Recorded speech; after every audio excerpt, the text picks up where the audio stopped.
The wind from the Atlantic carried the smell of salt pine and something colder loneliness. On the cracked stone pier of Seabridge, Maine, a lone man stood facing the restless sea. His coat flapped in the wind, its faded fabric whispering of years and miles.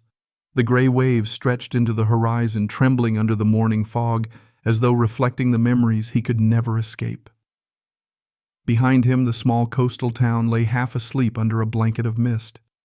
Dim lights flickered through narrow lanes, and the old lighthouse hummed faintly through the haze. It was a town forgotten by time, quiet, tired, and beautiful in its decay. The man was Sam Harlow, 33, a former Marine sergeant. Once strong and proud, he now carried the posture of a man who had seen too much. His broad shoulders bent slightly beneath a weathered coat. His jeans were frayed at the cuffs, boots worn smooth by countless miles. The steel blue eyes that had once burned with duty now held only exhaustion eyes of a man who had learned to survive, not to live. At his feet, two German shepherd puppies huddled close, their fur damp with sea mist. The larger one, Major, sat upright, alert. Even in stillness, his ears pricked, gaze steady, the instinct of a protector already forming. Beside him, Belle, smaller and softer, leaned gently against Sam's leg, as if feeling the heaviness in his silence.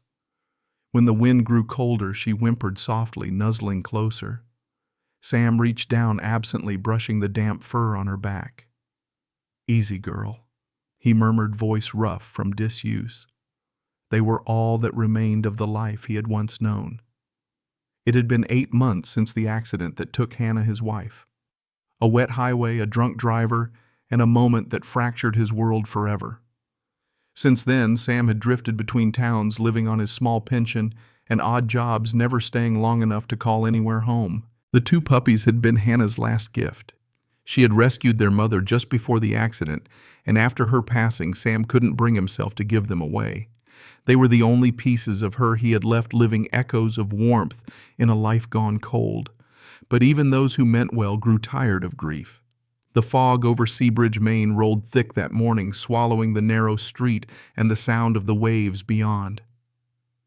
Inside the Blakes' old clapboard house, the air was colder than the sea breeze outside. It wasn't from the weather.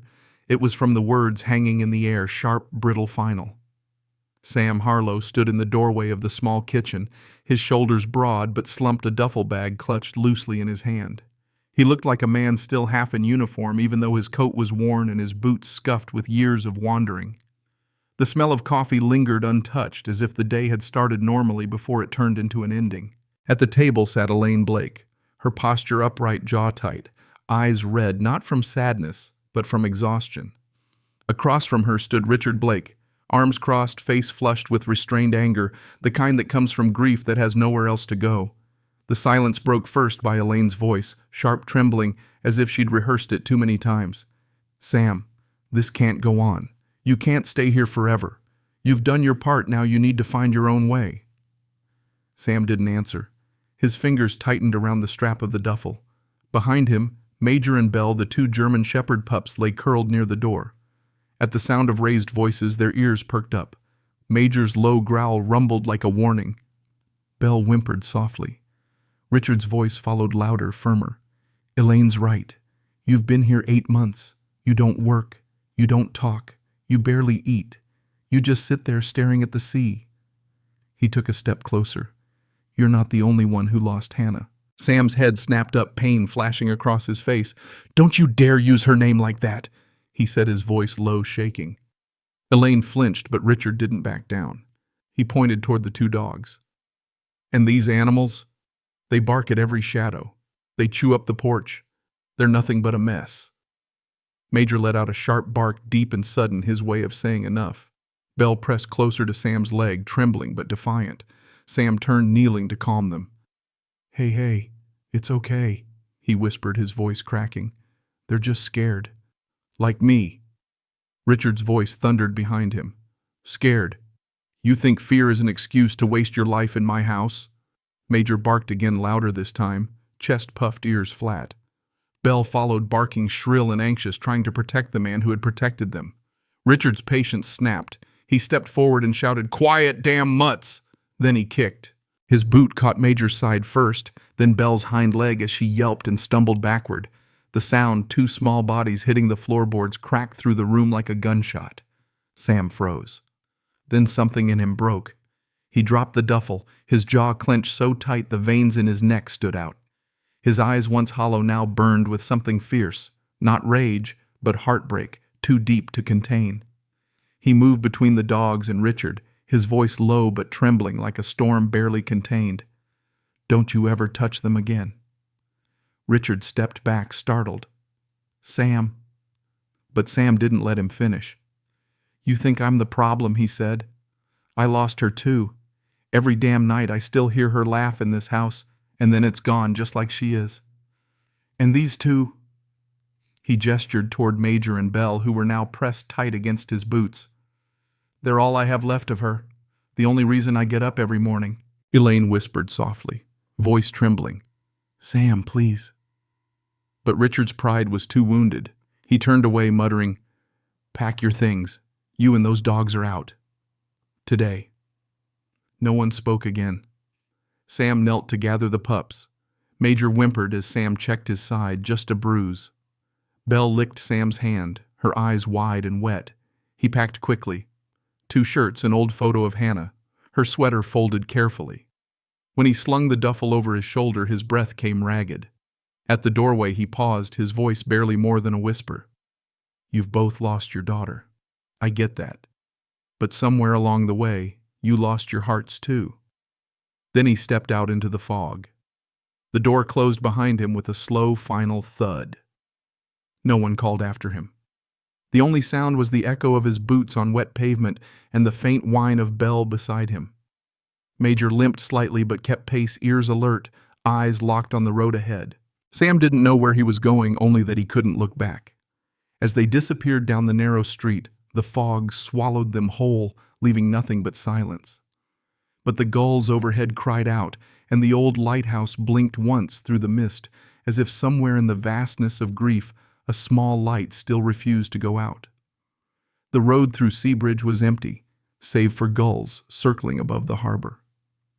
Sam walked toward nowhere, the dogs padding quietly beside him, their small paws leaving dark prints on the wet asphalt. Every step carried the weight of unspoken farewells. Then from across the street a voice called out, "Sam Harlow, you can't just walk out in this weather." It was Clara Jennings, a woman in her 50s, tall and kind-faced, the widow of a fisherman lost to the sea years ago. Her flannel sleeves were rolled to the elbows, her gray-streaked hair tied back loosely. She stood in the doorway of her small blue house holding a dish towel and a look of concern. "You look like you've been through hell," she said. "Come inside before the rain decides to finish the job." Sam hesitated, pride tugging against need. But Major barked softly as if to say she's safe, and Belle shivered against his boot. Finally he nodded. Clara opened the door wider, letting the scent of baking bread spill into the cold air. Inside, the warmth hit like a forgotten memory. The house was modest but alive, the hum of a kettle, the ticking of an old clock, photographs on the mantel. Sam set his duffel near the door and knelt to dry the puppies by the fire. They curled into each other, their tails twitching as the heat reached their fur. "You can stay the night," Clara said gently. "The guest room's small, but it's dry." Sam gave a quiet nod. "Thank you." That evening, Clara served soup and fresh bread. They ate mostly in silence, save for the crackle of the fire and the soft thump of Major's tail on the rug. After a while, Clara spoke. "I heard about Hannah. I'm sorry, Sam. She was a good woman." Sam's throat tightened. He only managed, "She was better than I deserved." Clara studied him for a moment, then said, "You know, when I lost my husband, I thought the sea had taken everything. But somehow it gave something back, a reason to help others find shore again." Her words lingered like the warmth of the fire. Later, when the house had gone quiet, Sam opened his duffel. Among folded clothes and a worn Bible, his fingers brushed an unfamiliar envelope, yellowed, sealed with no return address. Inside was a handwritten letter and several legal documents. He unfolded the note. The handwriting was shaky but familiar. It was from Captain Daniel Moore, his former commanding officer killed in Afghanistan 2 years earlier. "If you're reading this, Harlow, I didn't make it home. I told my family about you, about the debt I owe. They've set aside a trust in your name. $5 million. Don't waste it. Build something that matters. The words blurred as Sam's eyes filled. The firelight flickered over the paper, over the reflection of a man who had spent years walking through shadows and now suddenly held a spark in his hands. He folded the letter carefully and placed it against his chest. Major raised his head, ears pricked, sensing something had changed. Belle pressed closer, licking his hand. Sam smiled faintly through the tears he didn't bother to hide. "Guess we've got work to do, huh?" he whispered. Outside, the fog began to lift, and far beyond the window, the faint glow of the lighthouse broke through the mist, a small, steady light waiting to guide someone home. The morning after the storm, the sky over Seabridge, Maine was a soft, uncertain gray. Gulls wheeled over the harbor, their cries sharp against the hush of dawn. From Clara Jennings' small blue cottage, thin smoke curled from the chimney, carrying the scent of coffee and bread. Inside, Sam Harlow sat at the wooden kitchen table, a half-empty cup between his hands.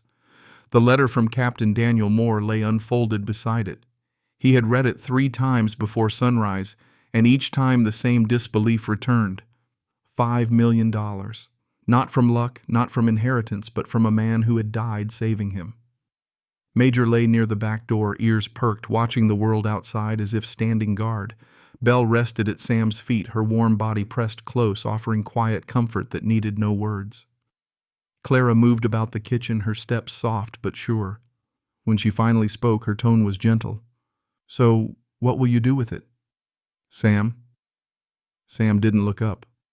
"I don't know. Guess I never planned for something like this." He paused, glancing toward the window where fog still rolled across the harbor. "But Captain Moore didn't mean for me to just keep it. He said build something that matters." Clara leaned on the counter, folding her arms. "Then maybe that's your answer."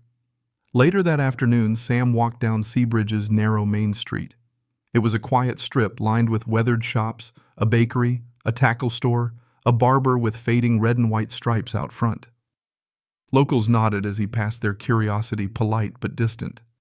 He hadn't been part of the town long enough to earn familiarity, only quiet respect. At the corner of Harbor Street stood a small brick office, Collins and Tate attorneys at law. Inside, the air smelled of dust and old paper. The receptionist, a young woman with short red hair and oversized glasses, looked up with a polite smile. "Good morning, Mr. Harlow." "Right?" Mrs. Jennings called ahead. Moments later, a tall man with graying hair and calm blue eyes stepped out from his office. "Mr. Harlow," he greeted, extending a hand. "I'm Harper Collins. Clara speaks highly of you. Come in." The office was lined with shelves of law books and photographs of veterans standing before the old courthouse. Sam sat stiffly in the chair across from Harper's desk, his calloused hands folded tight. Belle lay at his boots, quiet as a shadow, while Major sat upright near the door, alert but composed. Sam slid the letter and documents across the desk. "I just need to know if this is real," he said. Harper read silently, flipping through the papers. The seconds stretched into minutes. Finally, he set them down and looked up. "It's real, Mr. Harlow. The Moore family established a trust fund in your name exactly as stated. $5 million held in escrow. It's yours free and clear." Sam's jaw tightened. "That's a lot of money for one man." Harper nodded slowly. "Maybe, but for the right man, it's a lot of purpose." Outside, the wind had picked up again, carrying the smell of brine and pine. Sam stepped onto the street, the world around him both familiar and strange. He looked down at Major and Belle trotting beside him. Major's stride was confident, head high. Belle's was soft and measured, always keeping close to Sam's side. He reached down to pat their heads. "What do you think, huh?" he murmured. Major barked once, sharp, decisive. Belle nuzzled his hand and wagged her tail. Sam smiled faintly. "Yeah, I think I know what we're going to do." Over the following weeks, Seabridge began to stir with rumors. The ex-Marine who had drifted into town was buying up abandoned cottages near the wharf, 3 of them each with broken windows, peeling paint, and roofs that sighed in the wind. When Clara asked him what he was planning, he handed her a folded sheet of paper. Across the top, written in his bold, simple handwriting, were the words, "The Harbor Project." "It's for veterans," Sam explained. "Men and women like me folks trying to start over. A place to live, to work, maybe to remember how to stand again." Clara's eyes softened. "And the dogs?" Sam smiled. They'll make sure no one forgets what loyalty looks like. The renovation began that same month. HarperCollins helped with the legal transfers. A young financial advisor named Megan Price joined the effort, balancing budgets and cutting through red tape with sharp precision. Word spread quickly, and soon volunteers came from nearby towns, retired servicemen, widows, and even local teenagers looking for purpose. Major became a fixture on the worksite, steady, disciplined, always watching as Sam and the others worked. Belle stayed close to the younger volunteers, her gentle presence easing tension when tempers flared. When the hammering stopped, she'd lie near their boot's tail, thumping softly. Among the volunteers was Caleb Turner, a broad-shouldered Navy mechanic in his 50s, his hands rough and heart good. He was the first to clap Sam on the shoulder. "You're doing something right here, Marine. Haven't felt this kind of purpose since deployment." Another was Elena Rivera, a single mother who had lost her husband in Afghanistan. She cooked for the volunteers each evening stews, cornbread, and once her late husband's favorite chili. Belle became her shadow, always resting near her feet while she worked. By late autumn, the first of the cottages stood complete, the smell of fresh paint mixed with sea air as townspeople gathered for the small ceremony. Sam didn't stand at the front. He preferred the back, hands in his pockets, watching quietly. A local pastor offered a prayer, thanking those who had served and those still rebuilding. When the first veteran family received their keys, a father, mother, and young daughter, the girl knelt to pet Belle. The pup licked her cheek, and the girl laughed through tears. Clara, standing beside Sam, whispered, "That's what hope looks like, you know." Sam didn't answer. He only smiled, the weight in his chest finally easing. That night, back at his small house near the pier, Sam sat by the fire. Major lay stretched across the rug, his chin resting on his paws. Belle slept near the window where the moonlight traced her silhouette. On the table beside Sam lay the worn letter from Captain Moore and Hannah's old photograph, her smiling face frozen in the warmth of a life he once knew. He whispered softly, "We did something, Hannah. Something you'd be proud of." Outside, the wind rolled off the Atlantic, no longer a song of loneliness, but of renewal. The lighthouse shone steady in the distance, its beams sweeping across the harbor like a quiet promise. Even the lost can find their way home.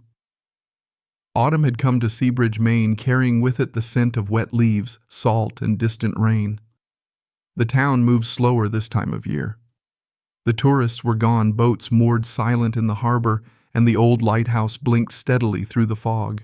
For Sam Harlow, the quiet was welcome. Each morning began the same coffee steaming on the porch, Major sitting sentinel by the steps, and Belle lying at his feet, tail gently thumping against the boards. The harbor project had grown beyond his imagination. 3 restored cottages now housed veterans and their families, people who once knew what it was to lose everything. Each day, Sam walked through the small neighborhood with the dogs trotting beside him, checking repairs, sharing meals, and listening to stories that sounded too much like his own. But peace, he had learned, rarely came without echoes. One gray Saturday afternoon, a car rolled slowly down the narrow road toward the harbor, a dark sedan that didn't belong to the town. It stopped in front of Sam's small blue-gray house.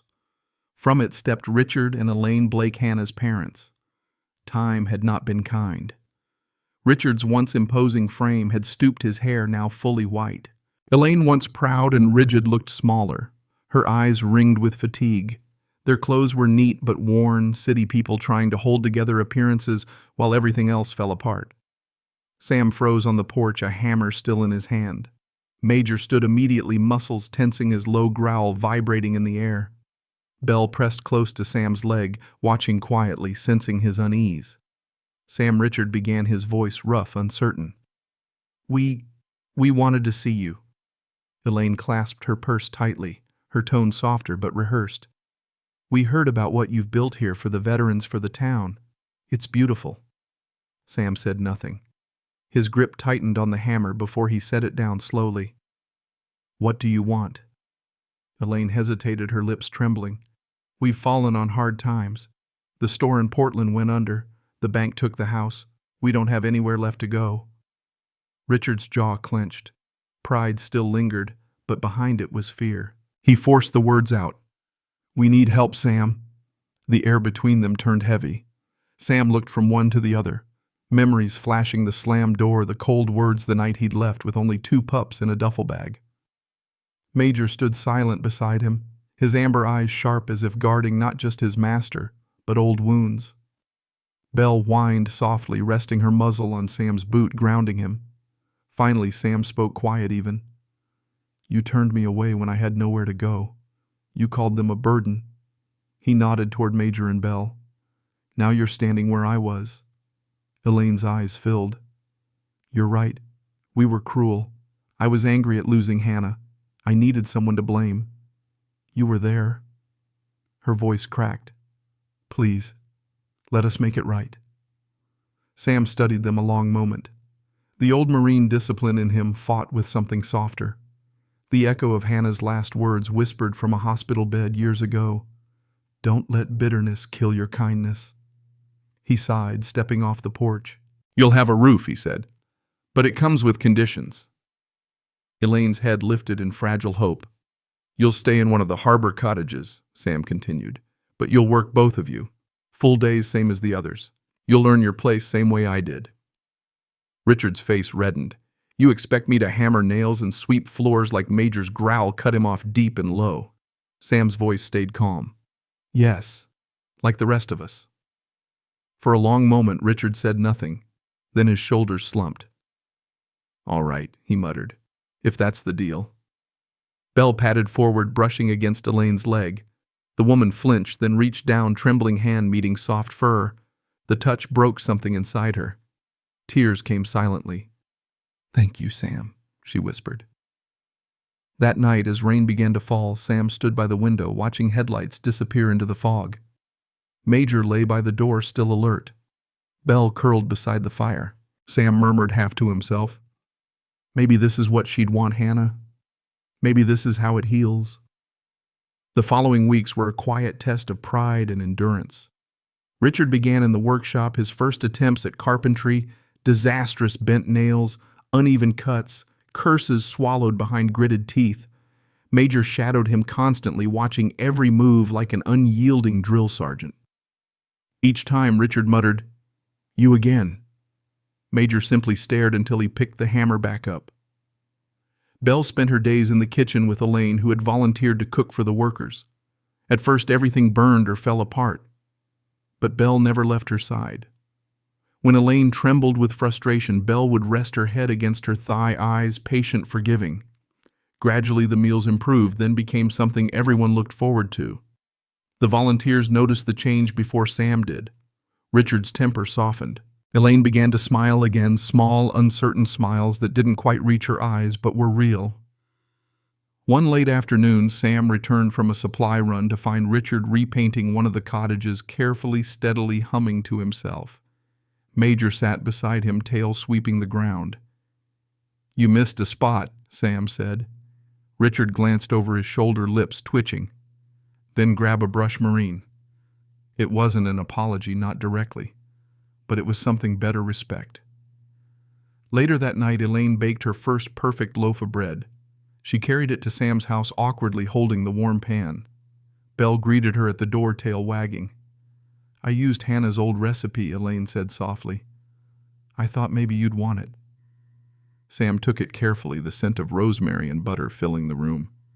He looked at her for a long moment, then nodded. "She'd be proud of you." For the first time in years, Elaine smiled without trembling. The next community dedication came 2 months later. The townspeople gathered in the church hall again, veterans, volunteers, families, laughter filling the air. Sam stood near the back, hands in his pockets. Major and Belle rested beside him, quiet, observant. When the new family received their house keys, the pastor invited Richard to speak. He hesitated, then walked slowly to the front. "I used to think pride made me strong," he began, voice low and uneven. "But all it did was blind me. My son-in-law taught me that real strength isn't in standing tall, it's in kneeling to help someone else up." He turned toward Sam, eyes glassy. "We were wrong, Sam. About you. About everything. I'm sorry." Silence hung heavy for a moment. Then Belle barked softly as if to signal something beyond words. Sam stepped forward, clasping Richard's hand firmly. The hall erupted in applause. That night, Seabridge glowed beneath the lighthouse's slow, steady beam. In the Harlow cabin, the fire crackled. Major slept near the door, Belle curled against Sam's boots. Through the window, the Atlantic shimmered dark, endless, forgiving. Sam opened Hannah's old notebook, the one she'd filled with recipes and sketches. Near the back, a line in her handwriting caught the light. Turn the hurt into something good. He traced the words gently with his thumb and whispered, "We're getting there, Hannah." Outside, the lighthouse blinked once more, a single light cutting through the fog, guiding the lost safely home. Winter rolled over Seabridge, Maine, cold and patient. The sea turned iron gray.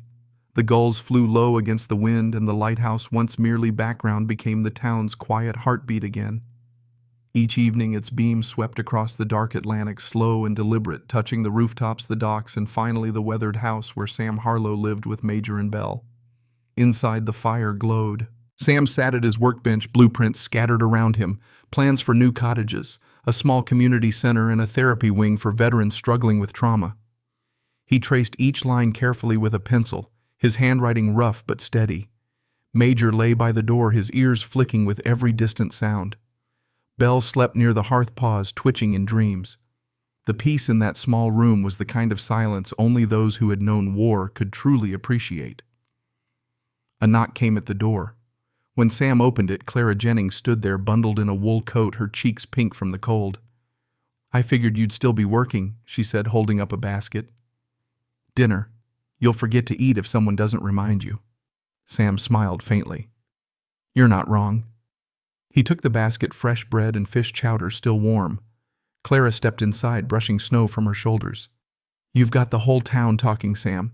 They say the harbor project's going statewide." He chuckled softly. "That's just talk. I'm no politician." Clara leaned against the table, eyes kind but firm. "Maybe not. But you gave people hope again. That's better than politics." Sam glanced toward the window. The lighthouse beam swept across the glass, painting both of them in pale light. He murmured, "Funny thing. When I first came here, I used to hate that light. Couldn't sleep knowing it kept shining while everything else in my life had gone dark." Clara folded her arms. "And now?" He smiled. "Now I think Hannah sent it." The two stood in silence for a moment, listening to the sea. Then Clara said softly, "You know the town council's restoring the old lighthouse keeper's quarters.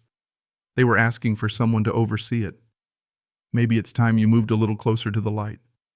Sam looked at her with a knowing smile. "You mean retire?" Clara laughed. "I mean live." Weeks passed.